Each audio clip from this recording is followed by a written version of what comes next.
जय श्री कृष्णा दोस्तों, स्वागत है हमारे चैनल क्विक नॉलेज में। आज के इस वीडियो में हम बात करेंगे करवा चौथ व्रत कथा की। तो आइए शुरू करते हैं करवा चौथ व्रत कथा। बहुत समय पहले की बात है, एक साहूकार के 7 बेटे और उनकी एक बहन करवा थी। सभी 7 भाई अपनी बहन से बहुत प्यार करते थे, यहाँ तक कि वे पहले उसे खाना खिलाते और बाद में स्वयं खाते थे। एक बार उनकी बहन ससुराल से मायके आई हुई थी। शाम को जब भाई अपना व्यवसाय बंद कर घर आए तो देखा उनकी बहन बहुत व्याकुल थी। सभी भाई खाना खाने बैठे और अपनी बहन से भी खाने का आग्रह करने लगे, लेकिन बहन ने बताया कि आज उसका करवा चौथ का निर्जल व्रत है और वह खाना सिर्फ चंद्रमा को देखकर उसे अर्घ देकर ही खा सकती है। चूँकि चंद्रमा अभी तक नहीं निकला है, इसलिए वह भूख प्यास से व्याकुल हो उठी है। सबसे छोटे भाई को अपनी बहन की हालत देखी नहीं जाती और वह दूध पीपल के पेड़ पर एक दीपक जलाकर चलनी की ओट में रख देता है। दूर से देखने पर वह ऐसा प्रतीत होता है कि जैसे चतुर्थी का चांद उदित हो रहा है। इसके बाद भाई अपनी बहन को बताता है कि चांद निकल आया है, तुम उसे अर्घ देने के बाद भोजन कर सकती हो। बहन खुशी के मारे सीढ़ियों पर चढ़कर चांद को देखती है, उसे अर्घ देकर खाना खाने बैठ जाती है। पहला टुकड़ा मुंह में डालती है तो उसे छींक आ जाती है, दूसरा टुकड़ा डालती है तो उसमें बाल निकल आता है और जैसे ही तीसरा टुकड़ा मुंह में डालने की कोशिश करती है तो उसके पति की मृत्यु का समाचार उसे मिलता है। वह बौखला जाती है। उसकी भाभी उसे सच्चाई से अवगत कराती है कि उसके साथ ऐसा क्यों हुआ।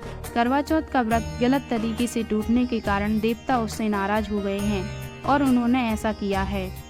सच्चाई जानने के बाद करवा निश्चय करती है कि वह अपने पति का अंतिम संस्कार नहीं होने देगी और अपने सती तत्व से उन्हें पुनः जीवन दिलाकर रहेगी। वह पूरे 1 साल तक अपने पति के शव के पास बैठी रहती है, उसकी देखभाल करती है। उसके ऊपर उगने वाली सुई नुमा घास को वह एकत्रित करती जाती है। 1 साल बाद फिर करवा चौथ का दिन आता है। उसकी सभी भाभियां करवा चौथ का व्रत रखती हैं। जब भाभियां उससे आशीर्वाद लेने आती हैं तो वह प्रत्येक भाभी से यम सुई ले लो, पी सुई दे दो, मुझे भी अपनी जैसी सुहागिन बना दो, ऐसा आग्रह करती है। लेकिन हर बार भाभी उसे अगली भाभी से आग्रह करने का कह चली जाती है। इस प्रकार जब 6ठे नंबर की भाभी आती है तो करवा उससे यही बात दोहराती है। यह भाभी उसे बताती है कि चूंकि सबसे छोटे भाई की वजह से उसका व्रत टूटा था, अंततः उसकी पत्नी में ही शक्ति है कि वह तुम्हारे पति को दोबारा जीवित कर सकती है। इसलिए जब वह आए तो तुम उसे पकड़ लेना और जब तक वह तुम्हारे पति को जिंदा ना कर दे उसे नहीं छोड़ना।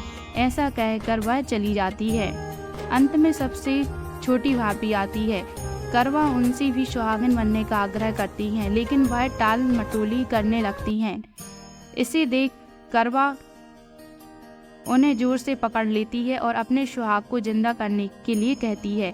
भाभी उनसे छुड़ाने के लिए नोचती हैं, लेकिन करवा नहीं छोड़ती। अंत में उसकी तपस्या को देख भाभी पसीज जाती हैं और अपनी छोटी अंगुली को चीरकर उसमें से अमृत उसके पति के मुंह में डाल देती हैं। करवा का पति तुरंत श्री गणेश कहता हुआ उठ बैठता। इस प्रकार प्रभु कृपा से उसकी छोटी भाभी के माध्यम से करवा को अपना सुहाग वापस मिल जाता है। हे श्री गणेश माँ गौरी, जिस प्रकार करवा को चिर सुहागन का वरदान आपसे मिला है, वैसा ही हम सब सुहागिनों को मिले। आशा करते हैं दोस्तों आपको हमारी जानकारी पसंद आई होगी। धन्यवाद।